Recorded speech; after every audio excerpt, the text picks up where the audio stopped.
WhatsApp नमस्कार मेरे प्यारे प्यारे दोस्तों को मेरा नमस्कार। आप सब कैसे हैं? और आज हम लोग कवर करने जा रहे हैं अपनी टीजीटी पेनशिया सीरीज़ का क्लास नंबर 19। इससे पहले जो टीजीटी पेनशिया की हमारी सीरीज़ चल रही है, जो बहुत ज़बरदस्त चल रही है, सारे इंपॉर्टेंट कॉन्सेप्ट हम सीखते जा रहे हैं, समझते जा रहे हैं। जो चीज़ें हमें बचपन से आज तक नहीं समझ में आई वो सारी की सारी क्लियर हो रही हैं। तो इससे पहले जो वीडियो था, जिससे पहले का जो लेक्चर था, उसमें हमने पढ़ा what is sibling species, allopatric species, sympatric species. वैसे तो देखा जाए ये स्पीशीज़ का जो कॉन्सेप्ट है ये वहाँ पर भी बहुत पूछा जाता है इकोलॉजी में, लेकिन यहाँ पर भी इम्पॉर्टेंट था क्योंकि जब हमने स्पीशीज़ को पढ़ाया ही है तो थोड़ा सा ये भी पढ़ लें। फिर हम लोगों ने हिस्ट्री ऑफ टेक्सोनॉमी पढ़ी, father of zoology, botany, Theophrastus, Historia Plantarum, उन्होंने कौन कौन सी किताब लिखी। फिर हमने देखा कि कैरोलस लीनियस से बड़े क्वेश्चन पूछे जाते हैं और बड़े कन्फ्यूज़न होते हैं, तो हमने कहा इसको एक पेज में डाल के ख़त्म ही कर दिया जाए। तो इससे पहले के लेक्चर में हमने क्या किया, कैरोलस लीनियस का पूरा कि उनका क्या नाम था, पहले उनको फादर ऑफ टेक्सोनॉमी क्यों कहा जाता है, उनकी कितनी किताबें हैं, उन किताबों में क्या क्या मटेरियल है, ये सारा का सारा हमने उसमें कवर कर दिया। और आज हम क्या करने जा रहे हैं, आज हम अपने लेक्चर का पार्ट नंबर 19 कवर करने जा रहे हैं। थोड़ा सा ध्यान से देखते चलिएगा, सुनते चलिएगा, क्योंकि देखो हमने आर्टिफिशियल क्लासिफिकेशन को तो पढ़ा ही है, लेकिन अभी हमने नेचुरल क्लासिफिकेशन थोड़ा सा कम पढ़ा है, उसको थोड़ा सा समझना ज़रूरी है। तो जैसा कि आपने इससे पहले की पहले वाली वीडियो में यानी वीडियो नंबर 17 में आंसर दिया था बेंथम हुकर नेचुरल क्लासिफिकेशन, और हमने पढ़ा भी कि जो आर्टिफिशियल क्लासिफिकेशन होता है उसमें एक या दो करेक्टर के आधार पर, एक या दो बेसिस के आधार पर क्लासिफिकेशन कर दिया जाता है।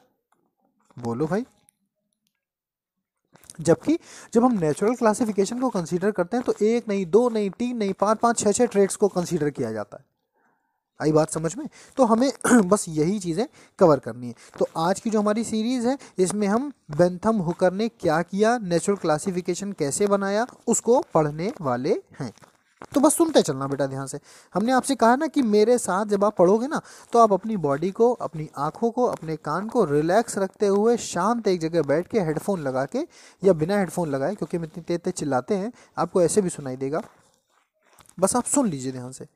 तो देखो बेटा, जॉर्ज बेंथम और Joseph Dalton Hooker, George Bentham और जोसेफ डाल्टन हुकर ने सबसे बड़ा बिगेस्ट नेचुरल क्लासिफिकेशन दिया।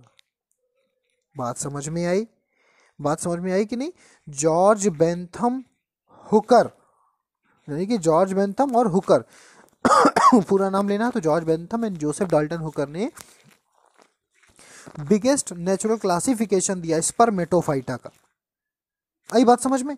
और बताया और समझाया, क्या समझाया कि plants with seed, spermatophyta, spermology, spermato हम कहते हैं स्पर्मोलॉजी, तो बच्चे सोचते हैं स्पर्म से संबंधित होगा, ह्यूमन के स्पर्म से ना।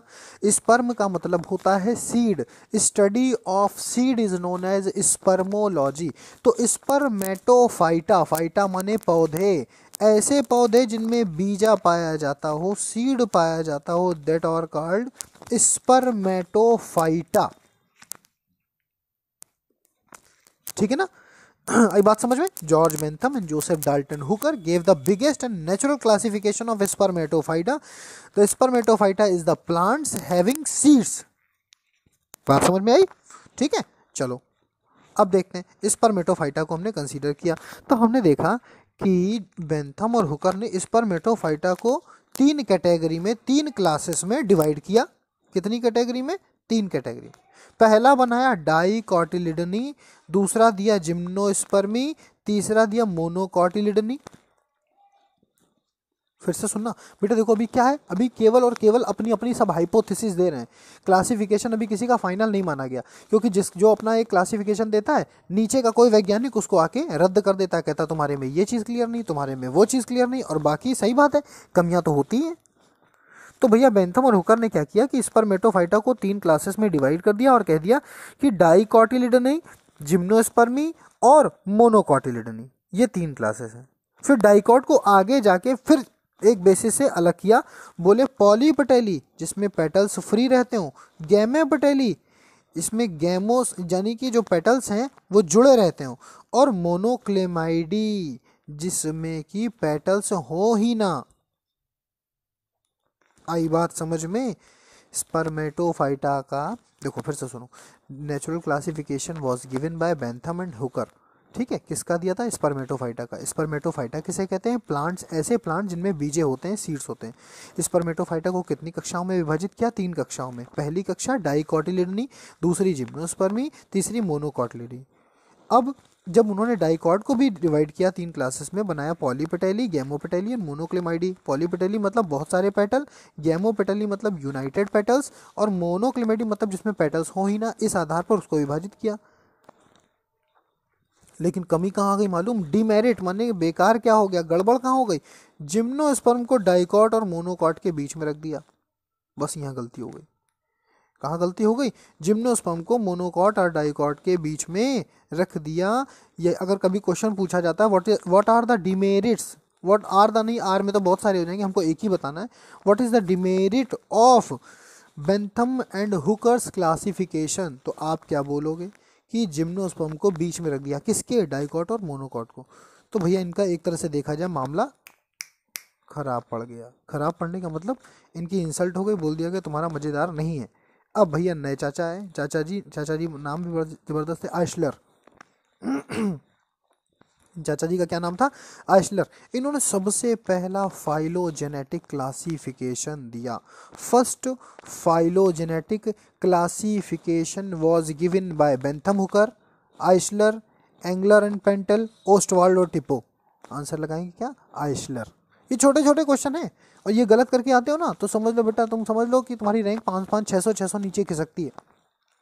फर्स्ट फाइलोजेनेटिक क्लासिफिकेशन किसने दिया था? सबसे पहला फाइलोजेनेटिक क्लासिफिकेशन किसने दिया था? आइशलर ने। अब इनके बारे में बात करते हैं थोड़ी सी। इन्होंने प्लांट किंगडम को डिवाइड किया 2 भागों में, बनाया क्रिप्टोगेमिया, फेनरोगेमिया। किसमें बदला बेटा? क्रिप्टोगेमिया एंड फेनरोगेमिया। क्रिप्टो माने छुपा हुआ, क्रिप्टो माने बिना किसी के, फेनरो माने उभरा हुआ, फेनरो मतलब फ्लावर के साथ। ऐसे पौधे जिनमें फूल ही नहीं था। भाई दिमाग तो सही लगाया। उन्होंने सोचा कुछ पौधे देखते हैं तो उसमें फूल दिखते हैं, कुछ पौधे देखते हैं तो उसमें फूल ही नहीं दिखते। तो ऐसा करो, फूल को ही, फ्लावर को ही आधार बना दो। किसका? किसका किसका बताओ, किसका आधार बना दो? किसका? क्लासिफिकेशन का। तो भैया इन्होंने प्लांट किंगडम को क्या कर दिया? आधार बना दिया फ्लावर, और कह दिया क्रिप्टोगेमिया जिसमें फूल नहीं, और फेनरोगेमिया जिसमें फूल है। सुनते चलना बहुत ध्यान से, इतने मज़ेदार तरीके से और इतनी आसान तरीके से शायद ही कोई समझाएगा आपको। और एक बात आपको बता दें भैया, वीडियोस बार बार देखिए, बार बार देखिए। ऐसा नहीं कि जो एक लिंक हमने आपको सेंड कर दी आपने वो देख ली और बस जय हिंद जय भारत, नोट्स हमारे हाथ में आ गए, बस सब तैयार हो गया। क्योंकि मेरे नोट्स ऐसे होते हैं, अगर आपने वीडियो नहीं देखी है तो आप नोट्स को गलत भी पढ़ सकते हैं। ठीक है ना? तो आप बार बार नोट्स खोल के सामने रखिए, बार बार वीडियोस देखिए, एक दिन में 5-5 10-10 बार हर वीडियो को देखिए। जब आप इस तरह से पढ़ोगे ना तो चीज़ें आपकी ऐसे ही आधी तैयार हो जाएंगी। आपको खुद से पढ़ने का मेहनत ही नहीं करनी, आप केवल सवाल लगाओ दम भर के। हम आपसे एक ही बात कहते हैं बेटा कि दम भर के सवाल लगाओ, कम से कम 5-7 हज़ार सवाल लगा डालिए। आई बात समझ में? जितने क्वेश्चन लगाएंगे, ठीक है ना, उतनी अच्छे से आपको चीज़ें तैयार होंगी। तो चलो भाई अपने टॉपिक पे वापस आते हैं। तो भैया आइशलर चाचा ने पहला फाइलोजेनेटिक क्लासिफिकेशन दिया और प्लांट किंगडम को डिवाइड कर दिया। किस आधार पे? फूल के आधार पर, फ्लावर के आधार पर, कि जिसमें फ्लावर नहीं है वो क्रिप्टोगेमस, क्रिप्टोगेमिया, और जिसमें फ्लावर है वो फेनरोगेमस, फेनरोगेमिया। अब क्रिप्टोगेमिया को फिर से डिवाइड किया। देखो कुछ भी हो, लेकिन एक तरह से देखा जाए तो पहला सबसे सटीक, देखो भाई थैलोफाइटा है। अभी देखो, क्योंकि हम तो पढ़े लिखे हैं, हम लोग समझदार हैं, हम लोग आगे आ चुके हैं ना, उस समय से आगे आ चुके, तो हमको मालूम कि थैलोफाइटा में आपने एल्गी, फंजाई और उसको रख दिया, मोनेरा फोनेरा को। बोलो बात समझे? और उसके बाद का तो एकदम सही है, यही होता ही है। ब्रायोफाइटा रखा जाता है, टाइडोफाइटा रखा जाता है, जिम्नोस्पर्म रखा जाता है, एंजियोस्पर्म रखा जाता है। तो देखो आइशलर ने कहीं ना कहीं एक, मतलब एक कह सकते हो असली क्लासिफिकेशन का, जो असली क्लासिफिकेशन है कौन सा? 5 किंगडम क्लासिफिकेशन। कौन सा वाला बेटा? बताओ बताओ बताओ बताओ। Monera, protista, fungi, Plantae, animalia, उसका बेस तैयार किया। और प्लांट किंगडम का तो एकदम सटीक ही दे दिया भाई। देखो थैलोफाइटा, ब्रायोफाइटा, टाइडोफाइटा, जिम्नोस्पर्म, एंजियोस्पर्म, यही सीक्वेंस होता है। तो देखा जाए तो पहला 5 डिवीजन क्लासिफिकेशन किसमें? पौधों में। ये ना समझ लेना अभी कह दो कि आर एच वी टेकर, ना ना ना, हमको मालूम है ना आपसे गलतियां कहाँ होती हैं। ठीक है, तो पहला ध्यान दीजिएगा। ठीक है भाई, तो अब आपको पूरी बात समझ में आ गई होगी, कोई कंफ्यूजन तो हमें नहीं लगता होना चाहिए। तो देखा जाए तो प्लांट किंगडम का बहुत अच्छा बेस तैयार कर दिया क्रिप्टोगेमिया और फेनरोगेमिया के नाम पर। किसने? आइसलर ने। आइसलर ने एक एक बात क्लियर कर दी कि ऐसे पौधे जिनमें फ्लावर नहीं होता उनको हम थैलोफाइटा, ब्रायोफाइटा और टेडोफाइटा नाम की 3 कैटेगरी में डिवाइड कर सकते हैं। और फेनरोगेमिया यानी कि प्लांट्स हैविंग फ्लावर, उनको हम 2 कैटेगरी में डिवाइड करेंगे, जिम्नोस्पर्म और एंजियोस्पर्म। थोड़ा साफ कर दें, आपको दिख नहीं रहा होगा। जिम्नोस्पर्म, जिम्नोस्पर्म और एंजियोस्पर्म। बोलो भाई क्या हो गया बेटा? जिम्नोस्पर्म और एंजियोस्पर्म।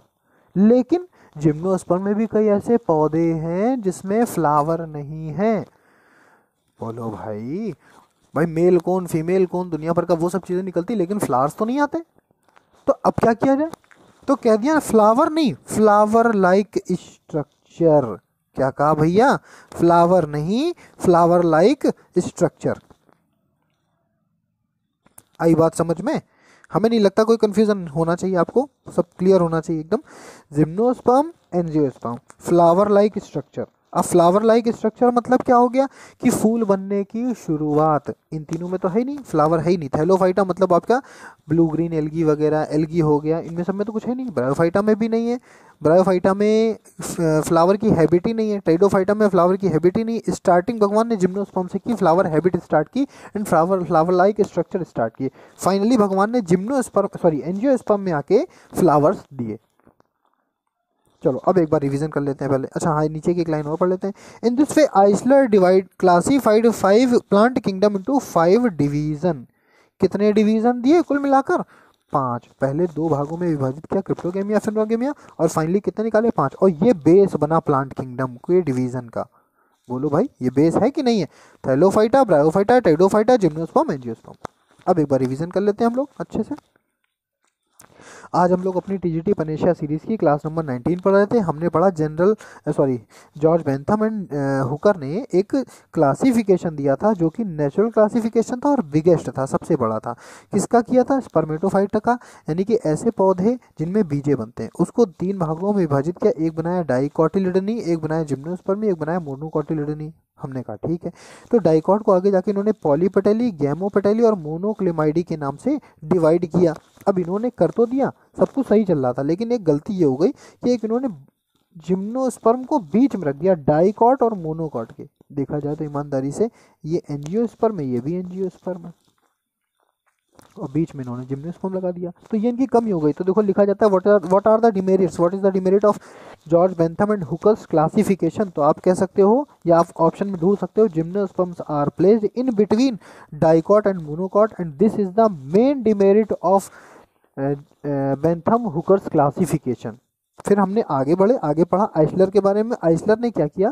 पहला फाइलोजेनेटिक क्लासिफिकेशन दिया प्लांट किंगडम का और बहुत अच्छे से डिवीजन किया क्रिप्टोगेमिया और फेनरोगेमिया के नाम पर। ऐसे पौधे जिनमें फ्लावर होता था वो नहीं होता था वो क्रिप्टोगेमिया, ऐसे पौधे जिनमें फ्लावर होता था वो फेनरोगेमिया। जिनमें फ्लावर नहीं होता तो उनमें आते थे थैलोफाइटा, ब्रायोफाइटा, टेडोफाइटा, और जिनमें फ्लावर के स्ट्रक्चर या फ्लावर होता था वो आ जाते थे जिम्नोस्पर्म या एंजियोस्पर्म में। तो एक तरह से देखा जाए इन्होंने प्लांट किंगडम का बेस तैयार करके 5 डिवीजन में उसको चेंज कर दिया। बस यहीं से आधार मिलने लगा। किसको आधार मिलने लगा बताओ? यहाँ से आधार किसको मिलने लगा? यहाँ से डिवीजन का आधार मिलने लगा। किसको? वीटेकर को। देखो बस वही बात है ना, आखिरी वाले का माना जाता है। पीछे जितने लोगों ने जो जो खोज की, जो जो चीज़ें बताई, उनका बेस लेके बढ़िया से तैयार करके बना दिया। फाइनली मतलब देखा जाए तो माना किसका जाता है? वीटेकर का। अगर हम बात करें टोटल, जिसमें हम मोनेरा सुनते चलना बेटा, जिसमें हम मोनेरा, प्रोटिस्टा, इन सबको ले सकते हैं। अब इन्होंने जो बताया बेंथम हुकर की अगर हम बात करें, वापस चलो देखो, अगर बेंथम हुकर की बात करें, ध्यान देना, तो एक तो ये नेचुरल था बिल्कुल, और इन्होंने बेसिकली ध्यान देना बेटा, ये जो डिवीजन किया था ये फ्लोरल करेक्टर के आधार पे कर लिया। किसके आधार पर किया? क्वेश्चन पूछा जाता है कि बेंथम हुकर का, सुनते चलिएगा, लिखा नहीं है, सुन लीजिए। क्वेश्चन पूछा जाता है कि जो बेंथम हुकर हैं उनका क्लासिफिकेशन किस पर आधारित था? आप बोलोगे फ्लोरल करेक्टर। बेंथम हुकर का क्लासिफिकेशन किस पर आधारित था? Floral character. अब फ्लोरल कैरेक्टर में क्या क्या होते हैं, जैसे रूट हो गया, स्टेम हो गया, लीव हो गया, ये हो गया। नहीं, हमें मालूम था, आप गलत करोगे। फ्लोरल कैरेक्टर का मतलब कितने पर्णदल, कितने वाह दल पुंज, यानी कि कितने स्टेमन, कार्पेल, जो फूल के कैरेक्टर हैं। हमें तने, जड़, पत्ती इनमें जाना ही नहीं है। तो बेंथम हुकर का क्लासिफिकेशन, पहली बात नेचुरल था, सुनते चलिएगा। दूसरी बात बिगेस्ट था। तीसरी बात फ्लोरल कैरेक्टर के आधार पर बनाया गया था। अब फ्लोरल कैरेक्टर में क्या क्या आते हैं, फ्लोरल कैरेक्टर में आते हैं नंबर ऑफ पेटल्स, हैं पेटल्स के लगने का तरीका, गैमोसेपलस, है दुनिया भर की चीज़ें बेटा, फ्लावर अगर पढ़ेंगे तब सब बताएंगे आपको, ठीक है। तो ये चीज़ें। अब फिर बात करते हैं डिमेरिट क्या हो गई। एक तो इन्होंने फाइलोजेनी को कंसीडर ही नहीं किया, फाइलोजेनी को कंसीडर ही नहीं किया, और जिम्नोस्पर्म को बीच में रख दिया डाइकोट और मोनोकॉट की, ये सबसे बड़ी कमी हो गई। अब इन्हीं से आइसलर ने थोड़ा बहुत समझा और फाइलोजेनेटिक क्लासिफिकेशन को अच्छे से बना दिया, और कुछ नहीं किया, केवल प्लांट किंगडम को दो भागों में विभाजित करके क्रिप्टोगेमी या फेनोगेमी करके Thallophyta, bryophyta, pteridophyta, gymnosperm, angiosperm. अब एंजियोस्पर्म में रियल फ्लावर्स आने लगे थे। तो देखा जाए तो 5 डिवीजन किसने दिया प्लांट किंगडम में, पहला आइसलर ने। हाँ, अब हमको लगता आ जाना चाहिए समझ में, इससे ज़्यादा हम बताएंगे तो हम भी परेशान हो जाएंगे, ठीक है ना। बात समझ में आ गई होगी, बहुत इंपॉर्टेंट था। और देखो हमने बहुत अच्छे से क्यों समझाया, क्योंकि ध्यान दीजिए, क्योंकि प्लांट किंगडम मतलब ये जो डिवीज़न है ना, ये बहुत लोगों ने बताया। कार्ल मेंज, Oswald टिप्पो, angler Paintal, Carolus Linnaeus, एपीडिकंडोले, नाम सुने ही सब आपने, जॉर्ज बेंथम एंड हुकर, आइसलर, इतने सारे लोगों ने बताया। फिर माना किसका जा रहा है, जो हम बता रहे हैं उसको ध्यान से सुनते चलना बस। और अंत में किसका माना जाएगा, जब सबसे लास्ट की बात आ जाएगी, सबसे लास्ट में माना जाएगा R.H. Whittaker, he gave 5 kingdom classification. आई बात समझ में। कोपलैंड भाई साहब भी हैं, भी आगे पढ़ेंगे, कोपलैंड ने 4 किंगडम क्लासिफिकेशन दिया था, वो भी पढ़ेंगे। हैकेल ने भी दिया, कोपलैंड ने भी दिया, अभी वो भी सब पढ़ेंगे। बात समझिए। पहले पर्टिकुलर प्लांट किंगडम की बात की जाए तो उन्होंने, आइसलर ने बहुत अच्छा डिवीजन किया और बेस तैयार किया। आप सोचोगे हम बार बार इसको क्यों बता रहे हैं, क्योंकि क्वेश्चन घुमा फिरा के पूछेगा 5 किंगडम क्लासिफिकेशन, तो ये देख लेना पौधों का पूछ रहा है कि टोटल पूछ रहा है। क्योंकि अगर टोटल पूछेगा 5 किंगडम तो मोनेरा, प्रोटिस्टा, यहाँ तो जंतु भी आ गए ना, Monera, protista, mycota, Plantae, animalia, ये 5 किंगडम हो गया। और केवल प्लांट किंगडम का पूछा जाए तो आइसलर लगाना, क्योंकि उन्होंने केवल पौधों के बारे में, यहाँ पर तुमको कहीं भी प्रोटिस्टा नहीं मिल रहा प्रोटिस्टा बताओ, अच्छा नहीं मिल रहा ना, प्रोटोजुआ मिल रहा है कहीं, नहीं मिल रहा। तो बस ये चीज़ें हैं। अब हमको लगता है आपको सारी चीज़ें समझ में आ गई होंगी, ठीक है ना। चलो थैंक यू सो मच, अच्छे से पढ़ो, मन लगा के पढ़ो, चीज़ों को एकदम अच्छे से बैलेंस करके चलो। हम स्लाइड आपको देते जा रहे हैं, PDF देते जा रहे हैं, नोट करते चलो, दम लगा के पढ़ो। और प्रतिदिन 300 से 400 क्वेश्चन का टारगेट बनाकर चलिए। ये नहीं कि जो हम पढ़ा रहे हैं आप उसी के क्वेश्चन लगाएं, आपको जो जहाँ से समझ में आ रहा है, जो आपका वीक पॉइंट है उसको अपना हिट करते चलो, पढ़ते चलो, ठीक है ना। Thank you so much, bye bye, love you all, good night.